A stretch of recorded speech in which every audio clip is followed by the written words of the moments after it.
Ma'syaral muslimin, sungguhnya Al-Imam Muslim telah meriwayatkan dalam sahihnya dari sahabat Abu Hurairah radhiyallahu taala anhu dari Nabi sallallahu alaihi wasallam bahwasanya Rasulullah sallallahu alaihi wasallam bersabda, "Innallaha thayyibun la yaqbalu illa thayyiban." Sungguhnya Allah Maha baik dan Allah tidak menerima dari hambanya kecuali yang baik pula.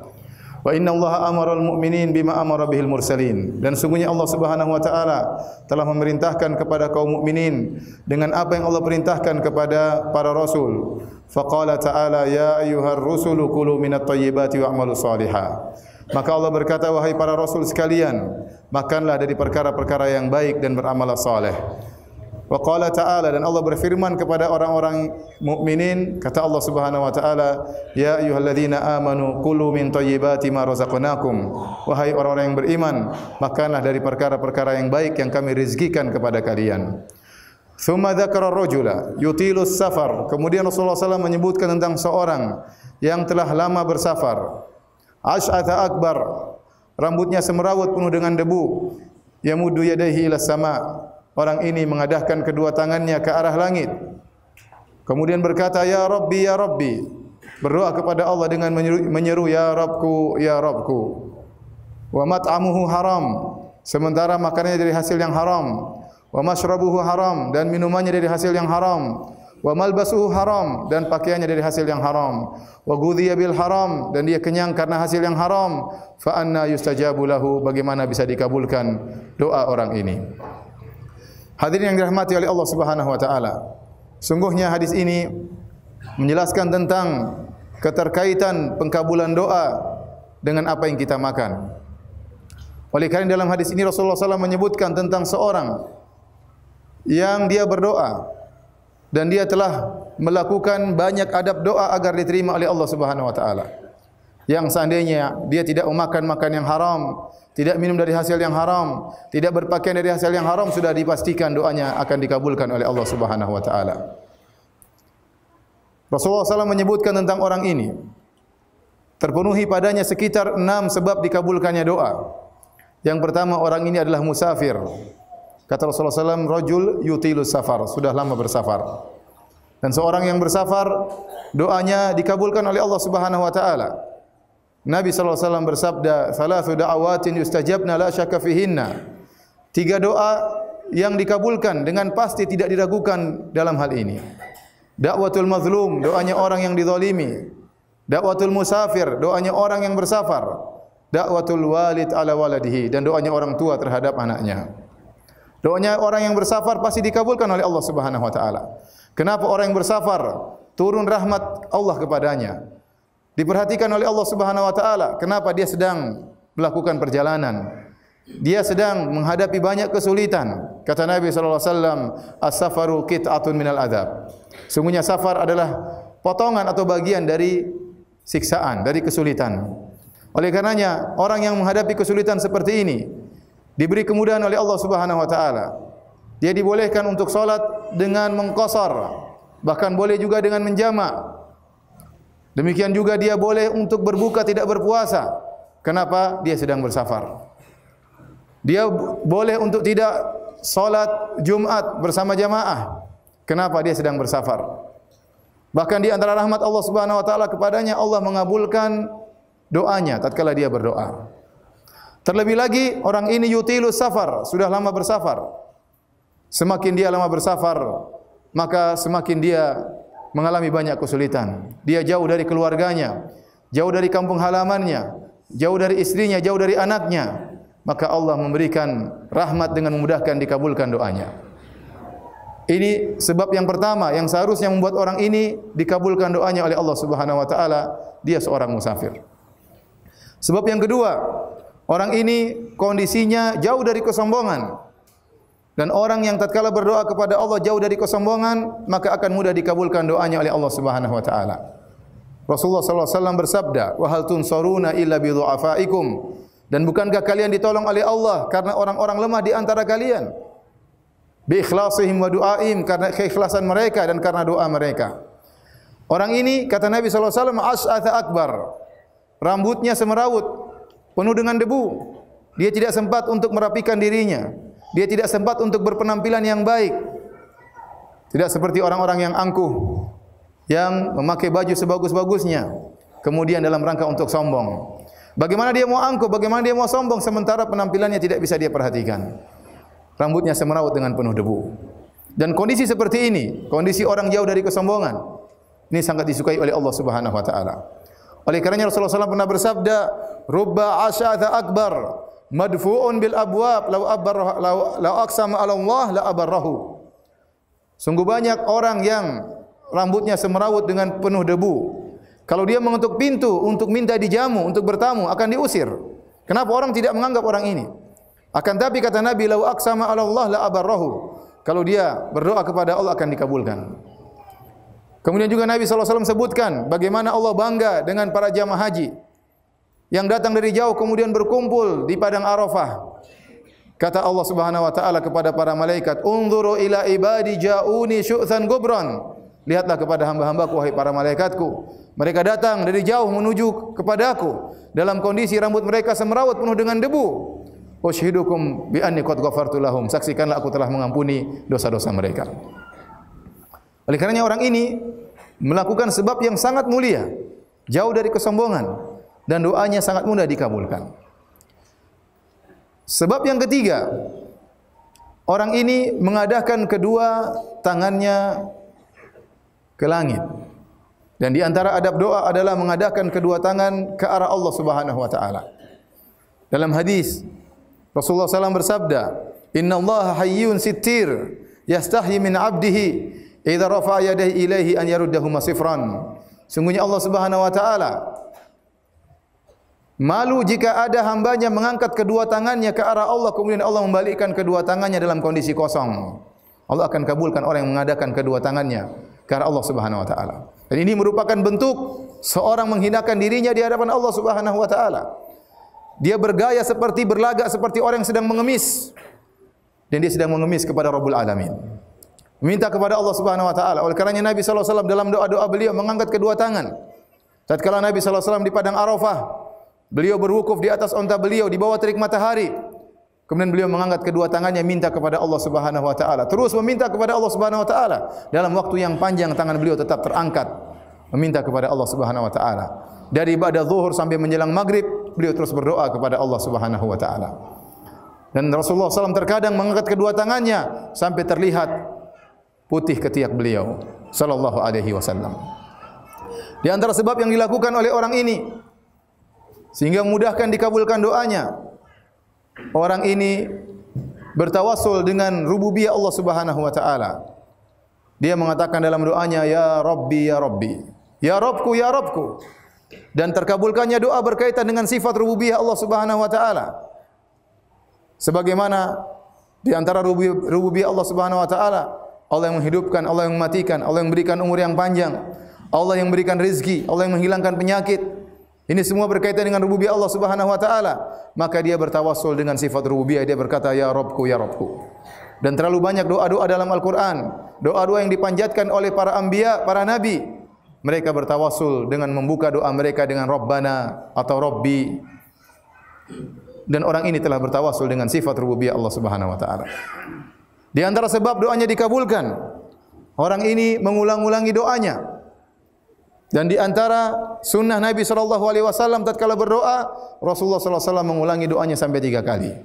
Sebagaimana dalam hadis Ibnu Mas'ud radhiyallahu taala anhu, beliau berkata, "Kana Nabi sallallahu alaihi wasallam idza da'a thalathan." Adalah Nabi sallallahu alaihi wasallam kalau berdoa, maka beliau mengulangi doanya sebanyak 3 kali. Kemudian di antara sebab yang dilakukan oleh orang ini melakukan ilhah, itu merengek-rengek minta kepada Allah Subhanahu wa taala, tadarru', merendah di hadapan Allah Subhanahu wa taala. Sehingga dia mengulang-ulangi doanya, "Ya Rabbku, ya Rabbku, ya Rabbi, ya Rabbi." Semua sebab-sebab ini telah dilakukan oleh orang ini. Dan ini sebab-sebab yang mengharuskan doanya dikabulkan oleh Allah Subhanahu wa taala. Apalagi sebagian ulama seperti Ibnu Daqiq al-Aid mengatakan orang ini sedang bersafar dalam rangka bertakwa kepada Allah Subhanahu wa taala. Entah safar karena umrah, entah safar karena berhaji, entah safar karena menyambung silaturahim, ya.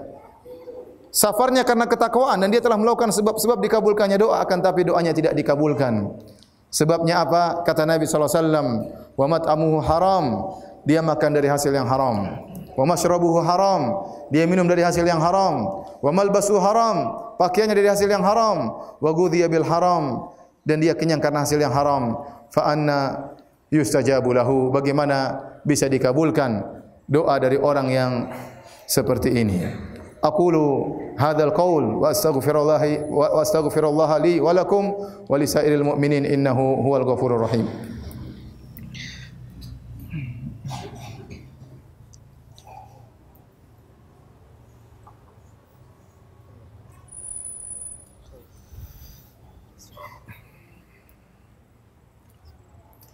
Alhamdulillahi ala ihsanih wa syukru lahu ala taufiqihi wa amtinanih wa asyhadu an la ilaha illallah wahdahu la syarika lahu ta'ziman li sya'nih wa asyhadu anna Muhammadan abduhu wa rasuluhu da'ila ridwanih. Allahumma salli alaihi wa ala alihi wa ashabihi wa ikhwani. Hadirin salat Jumat yang dirahmati oleh Allah Subhanahu wa taala. Di sana ada adab-adab doa yang lain yang hendaknya kita perhatikan tatkala kita bermunajat dan mohon kepada Allah Subhanahu wa taala. Yang pertama, seorang tatkala berdoa hendaknya konsentrasi, benar-benar minta kepada Allah Subhanahu wa taala. Jangan sampai hatinya lalai. Hendaknya dia tahu apa yang dia ucapkan. Hendaknya dia tahu apa yang dia mohonkan kepada Rabb-Nya. Kata Nabi sallallahu alaihi wasallam, "Ud'ullaha wa antum muqinuna bil ijabah." Berdoalah kalian dan dalam kondisi kalian yakin akan dikabulkan oleh Allah Subhanahu wa taala. Fa innallaha la yastajibu du'aan min qalbin ghafilin lahin. Sungguhnya Allah tidak akan mengabulkan doa dari hamba yang hatinya lalai. Maka seorang tatkala berdoa konsentrasi, benar-benar paham apa yang dia minta kepada Allah Subhanahu wa taala. Kemudian di antara adab doa telah kita isyaratkan dalam hadis tadi, yaitu yakin bahwasanya Allah mudah mengabulkan. Tidak ada yang sulit bagi Allah Subhanahu wa taala. Jika kita telah memenuhi syarat-syarat dikabulkannya doa, kemudian kita telah melakukan adab-adab berdoa, maka doa kita pasti dikabulkan. Jangan seorang berkata saya berdoa siapa tahu dikabulkan, jangan. Tapi seorang hendaknya husnudzon kepada Allah Subhanahu wa taala. Kata Nabi sallallahu alaihi wasallam bahwasanya Allah berkata, "Ana inda dhanni 'abdi bi." Sungguhnya aku tergantung persangkaan hambaku kepadaku. In dhanna khairan falahu wa in dhanna syarran falahu. Kalau dia berprasangka baik kepadaku maka bagi dia kebaikan, dan jika dia berprasangka buruk kepadaku maka baginya keburukan. Maka seorang tatkala berdoa yakin doanya pasti dikabulkan oleh Allah Subhanahu wa taala. Dan husnudzan kepada Allah Subhanahu wa taala. Akan tapi hadirin yang dirahmati oleh Allah Subhanahu wa taala, pengkabulan doa oleh Allah Subhanahu wa taala dalam bentuk salah satu dari tiga bentuk. Sebagaimana sabda Nabi sallallahu alaihi wasallam dalam hadis yang diriwayatkan oleh Abu Sa'id Al-Khudri radhiyallahu anhu dalam Musnad Al-Imam Ahmad. Kata Nabi sallallahu alaihi wasallam, "Ma min muslimin yad'u bi da'watin laisa fiha ithmun wala qati'atur rahim illa a'tahu Allahu biha ihda thalath." Tidaklah seorang muslim berdoa dengan suatu doa yang dalam doa tersebut tidak ada dosa dan juga tidak bertujuan untuk memutuskan silaturahmi, kecuali Allah akan kabulkan doanya dengan salah satu dari bentuk pengkabulan. Imma an yu'ajjila lahu da'watahu. Yang pertama Allah kabulkan langsung doanya sesuai dengan permintaannya. Wa imma an yaddakhiraha lahu fil akhirah. Yang kedua Allah tunda pengkabulannya di akhirat. Wa imma an yasrifa anhu minasu'i mislaha. Yang ketiga Allah menghilangkan keburukan semisal seperti apa yang dia minta.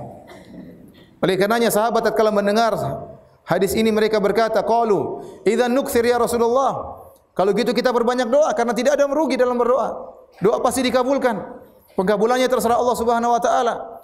Allah yang lebih tahu apa yang terbaik buat kita. Yang penting kita berdoa pasti dikabulkan. Maka para sahabat berkata, "Idzan nukthir ya Rasulullah." Kalau gitu kita banyak berdoa ya Rasulullah. Kata Nabi sallallahu alaihi wasallam, "Allahu aktsar." Allah lebih banyak lagi mudah untuk mengabulkan doa kalian. Kemudian tatkala berdoa, selain hati tidak lalai, hendaknya serius minta kepada Allah Subhanahu wa taala. Kata Nabi sallallahu alaihi wasallam, "La yaqulanna ahadukum Allahumma ighfir li in syi'ta." Janganlah salah seorang dari kalian berdoa dengan berkata, "Ya Allah, ampunilah aku jika Kau berkehendak." Kalau Kau mau ampuni, kalau enggak juga enggak apa-apa. "Allahumma arhamni in syi'ta." Ya Allah, rahmatilah aku jika Kau berkehendak. Nabi melarang cara berdoa seperti ini. Liya'zimil mas'alah, hendaknya dia serius tatkala minta. Fa innallaha la mukriha lahu. La mukriha lahu. Tidak ada yang memaksa Allah Subhanahu wa taala. Semuanya mudah bagi Allah Subhanahu wa taala. Kita mungkin malu kalau kita minta kepada makhluk. Kita berkata, "Wahai fulan, bantu saya kalau memang mudah bagimu."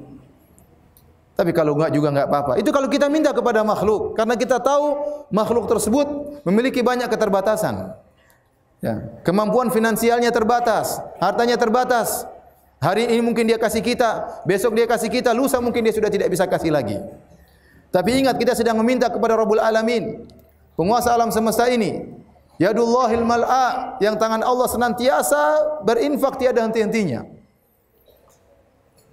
Tidak ada kekurangan dari Allah Subhanahu wa taala. Kalau Allah memberikan, kata Nabi sallallahu alaihi wasallam, kalau seluruh manusia alaskanu ala su'aidin wahid, semuanya berkumpul dalam satu dataran, kemudian minta kepada Allah Subhanahu wa taala, kemudian Allah kabulkan seluruh permintaannya, maka tidak akan mengurangi kekayaan Allah sama sekali. Oleh karenanya kalau minta kepada Allah tidak perlu malu. Kalau minta kepada makhluk kita malu, minta kepada Allah jangan malu. Minta, ya Allah, berikanlah kepada hamba-Mu ini, anugerahkanlah kepada aku, rahmatilah aku. Jangan ragu-ragu. Karena tidak ada yang susah bagi Allah Subhanahu wa taala. Tidak ada susah bagi Allah untuk mengabulkan permintaan kita. Idza arada syai'an an yaqula lahu kun fayakun. Jika Allah berkehendak tentang sesuatu, Allah tinggal mengatakan jadi, maka jadilah. Oleh karenanya, para anbiya mereka berdoa kepada Allah Subhanahu wa taala di saat-saat yang genting, yang sepertinya mustahil untuk bisa berhasil. Tetapi tidak ada kemustahilan bagi Allah Subhanahu wa taala. Lihatlah Nabi Yunus alaihi salam. Kata Allah, "Wa dhannuni idh dhahaba mughadiban fa dhanna an lan naqdira alaihi fanada fi dhulumat alla ilaha illa anta subhanaka inni kuntu minadh dhalimin." Nabi Yunus alaihi salam tatkala meninggalkan kaumnya karena kaumnya tidak mau beriman. Kata Allah, dia menyangka kami tidak akan menyulitkannya. Kemudian tiba-tiba dia ditelan oleh ikan paus, sehingga dia berada dalam kegelapan. Kata Allah, fanada fi dhulumat, dia berada dalam kegelapan. Kegelapan lautan, kegelapan malam, dan kegelapan perut ikan paus. Siapa yang bisa mendengar permohonan Yunus dalam kondisi seperti ini? Dalam tiga kegelapan. Siapa yang bisa melihat dia? Siapa yang bisa mendengar intihannya? Kecuali Allah Subhanahu wa taala. Siapa yang bisa menolongnya? Kecuali Allah Subhanahu wa taala. Maka dia mengatakan, la ilaha illa anta subhanaka inni kuntu minadh dhalimin. Dia mengakui, ya Allah, tidak ada yang berhak disembah kecuali Engkau, ya Allah. Sungguhnya aku termasuk orang-orang yang berbuat kezaliman. Maka Allah pun menolong Nabi Yunus alaihissalam. Nabi Muhammad sallallahu alaihi wasallam dalam perang Badar, tatkala musuh berjumlah 1000 orang sementara pasukan kaum muslimin cuma 315. Maka Nabi sallallahu alaihi wasallam berdoa dengan doa bermunajat, mengangkat kedua tangannya sampai ridaknya, selendangnya mau jatuh. Sampai Abu Bakar juga menemani Nabi berdoa. Dan Abu Bakar sudah selesai berdoa, Nabi belum selesai berdoa. Kata Abu Bakar kepada Rasulullah sallallahu alaihi wasallam, kasihan melihat Nabi yang terus berdoa. Ya Rasulullah, ba'dha munajatika ya Rasulullah. Ya Allah, ya Rasulullah, cukuplah sebagian doamu, Allah akan kabulkan. Kata Rasulullah sallallahu alaihi wasallam, Allahumma anjiz wa'dak. Ya Allah, kabulkanlah janjimu ya Allah. Allahumma in tahlik hadhil isabah falan tu'bad. Ya Allah, kalau kami binasa Engkau tidak akan disembah. Maka Allah kabulkan doa Nabi sallallahu alaihi wasallam dalam firman-Nya, "Idz tastaghitsuna rabbakum fastajaba lakum anni mumuddukum bi alfin minal malaikati murdifin." Tatkala kalian beristighatsah minta kepada Allah Subhanahu wa taala, maka Allah mengabulkan permohonan kalian. Kata Allah, aku utus bagi kalian 1000 malaikat yang datang turun menurun. Hadirin hadirat yang dirahmati oleh Allah Subhanahu wa taala. Nabi Ayyub alaihissalam tatkala terkena penyakit, maka dia berdoa kepada Allah.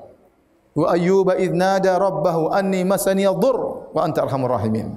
Tatkala Nabi Ayyub berkata kepada Rabbnya, ya Allah, aku mengalami penderitaan dan Kau adalah zat yang Maha Pengasih lagi Maha Penyayang. Maka Allah kabulkan, Allah hilangkan penyakitnya.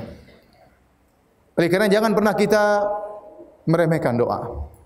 Sebagaimana perkataan Imam Syafi'i rahimahullahu taala, atahza' bid-du'a'i wa tasdarihi wa ma tadri ma sana'ad du'a'u. Apakah kau meremehkan doa? Kau menganggap remeh doa dan kau tidak tahu apa yang bisa dilakukan oleh doa. Doa itu adalah senjata utama seorang muslim, bukan senjata terakhir para hadirin. Seorang menjadikan doa adalah senjata utamanya dan Allah selalu membuka pintu langitnya. Setiap hamba meminta, maka pasti Allah mendengar. Allah Maha mendengar. Maka jangan pernah ragu untuk meminta dan berdoa kepada Allah Subhanahu wa taala. Nabi sallallahu alaihi wasallam kana idza hazabahu amrun fazi'a ila salat. Kalau ada perkara yang menggelisahkan Nabi, yang menyusahkan Nabi, Nabi langsung salat. langsung bermunajat, langsung berkeluh kesah kepada Allah Subhanahu wa taala, langsung minta kepada Allah Subhanahu wa taala. Senjata yang paling utama milik seorang mukmin. Kemudian yang terakhir para hadirin yang dirahmati Allah Subhanahu wa taala, jangan lupa memilih waktu-waktu yang tepat untuk mohon kepada Allah Subhanahu wa taala. Di antara waktu yang sangat mustajab, waktu yang sangat mustajab adalah seorang berdoa tatkala di sepertiga malam yang terakhir. Kata Nabi sallallahu alaihi wasallam dalam hadis yang mutawatir, "Yanzilu Rabbuna tabaraka wa ta'ala hina yabqa thuluthul akhir minal lail." Sungguhnya Rabb kita turun di langit dunia tatkala tinggal sepertiga malam yang terakhir. Kemudian Allah berkata, "Hal min sa'ilin fa utiya su'lah, hal min da'in fa astajiba lahu, hal min mustaghfirin fa aghfira lahu." Apakah ada di antara hambaku yang berdoa akan aku kabulkan doanya? Apakah ada di antara hambaku yang mohon akan aku kabulkan permohonannya? Apakah ada di antara hambaku yang mohon ampun maka aku akan ampuni dosa-dosanya? Bayangkan bagaimana luasnya rahmat Allah Subhanahu wa taala.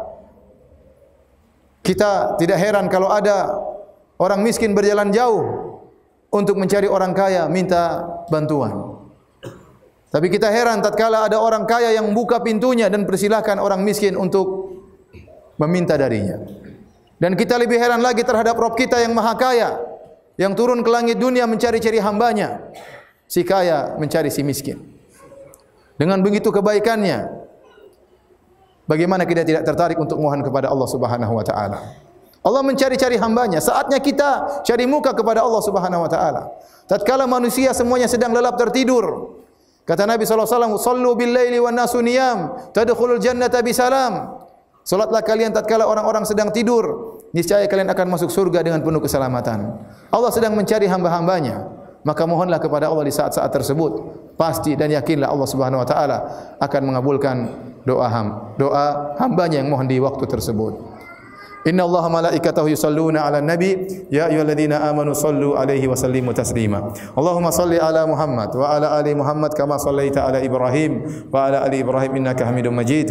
Wa barik ala Muhammad wa ala ali Muhammad kama barakta ala Ibrahim wa ala ali Ibrahim innaka Hamidum Majid. Allahumma ighfir lil muslimina wal muslimat wal mu'minina wal mu'minat al ahya'i minhum wal amwat innaka sami'un qaribun mujibud da'wat wa ya qadhiyal hajat. Allahumma ati nufusana taqwaha wa zakkiha anta khairu man zakkaha anta waliyuha wa maulaha. Allahumma inna nas'aluka al-huda wat-tuqa wal-afafa wal-ghina. Rabbana zalamna anfusana wa illam taghfir lana wa tarhamna lanakunanna minal khasirin. Allahumma aslih ulata umurina. Allahumma aslih ulata umurina. Allahumma aslih ulata umurina. Rabbana atina fid dunya hasanah wa fil akhirati hasanah wa qina adzaban nar wa aqimus shalah.